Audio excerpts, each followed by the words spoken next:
Hey guys, I just wanted to take another opportunity to thank anybody that donated to my GoFundMe page, especially the heavy hitters. You know who you are. And for those that even shared my video, it was very helpful. And to everyone that helped me during my time of need, especially my niece and my daughter-in-law. So just a couple things on my mind.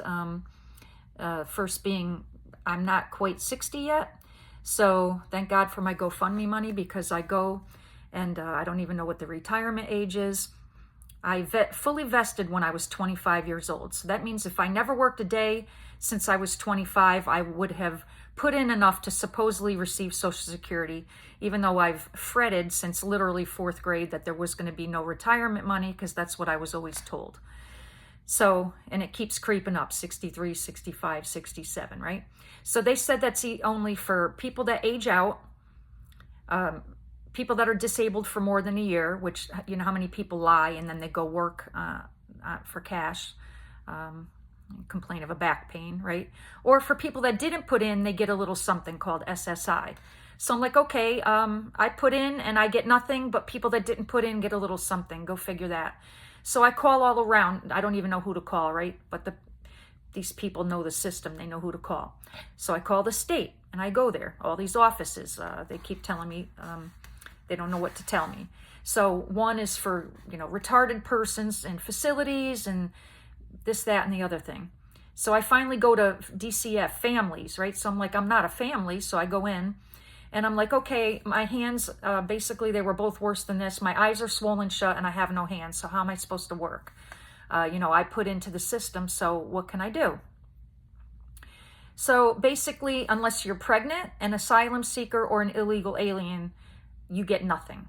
And then she looks over at me and has the audacity to say, oh, you have an iPhone? Yes, I've always had an iPhone, and now the bill is due and I can't pay it. Thank God for GoFundMe money. I said, I'll tell you what, all those people sitting over there, that one lady doesn't even speak English and she has 4 smartphones, her 3-year-old, 5-year-old, 7-year-old, and her, right? So if I throw my phone away, you give me one of those Obama phones, I'll gladly throw mine out. How's that? She didn't like that very much. So finally got a little food stamp money, a nominal amount. But the minute that I work a shift, then it takes that away. And no shifts are promised. They get canceled a lot. So I'm trying to, go back to work, maybe answering the phone or something like that, just this week. It's been about 3.5 months in. So the other thing is, when I was in the hospital, I was in pain terribly for like 17 hours straight. I had to basically scream at the surgeon when he came in. So they changed my medication to MS-Contin, one of the strongest opioid narcotics that you can get. So then upon discharge, you get 3 days worth of a pain medication, Oxy, and then you get told to take Tylenol. So they don't care, especially when you go to therapy and they're torturing you, bending all your fingers that won't bend, and they're trying to bend the capsule. It's torture, because I still can't make a full fist. Or if I get it that way, 15 minutes later, you got to torture yourself again.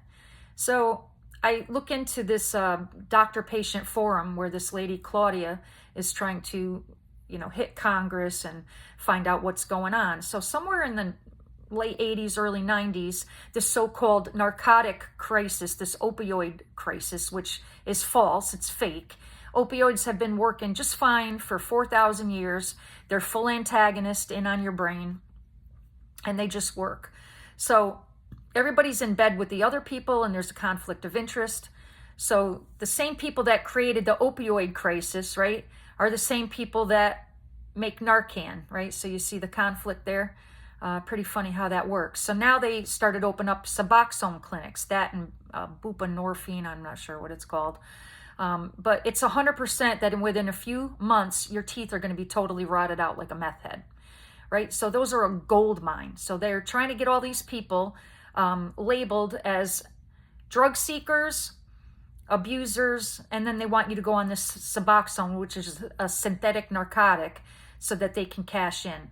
And then the few doctors that really want to help, they literally go after them with guns drawn if they prescribe so many MMEs, which is some kind of measurement of how many pills per patient, yada, yada. So very few try to help, but the DEA, everybody's afraid for the license. So then they say, Okay, go to a pain specialist, and the pain specialist just pretty much laugh at you. And now gabapentin is the new Skittle, right, on the street.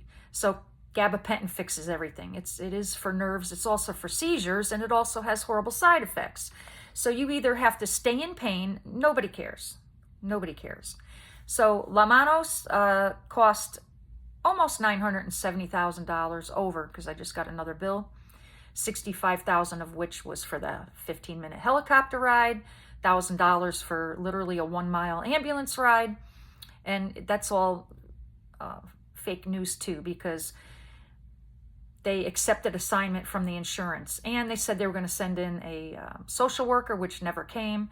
But thank God, pretty sure this is what happened, that the social worker applied for you, because you can only go 30 days backwards, right? So my hospital bill got wiped out. I still owe the surgeon, and I still owe the doctor, and I'm going to have to go through with a fine-tooth comb, because I think they padded the bill and charged for blood work every day, which I only got twice. So thank God that bill got wiped clean, because I don't have $970,000, 20% of that. So still a hard road. I'm talking to a Phoenix burn group, and I have one guy that's 9 months in and said he didn't have this pain, nerve pain, tugging, tightness, 7 months in, and then another guy said he's 7 years in and he still has pain and tightness. So I'm losing hope. It's just a really disgusting feeling. I just can't stand it. I can't imagine my life, going through my life with this nagging, horrible feeling.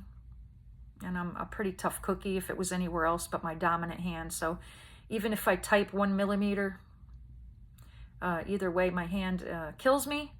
Trying to go back to work, either answering the phone or doing something. So, the minute that you get a food stamp and then you work a shift, there goes that. So the system's screwed up, y'all, but I just want to thank you. I'll keep you guys posted.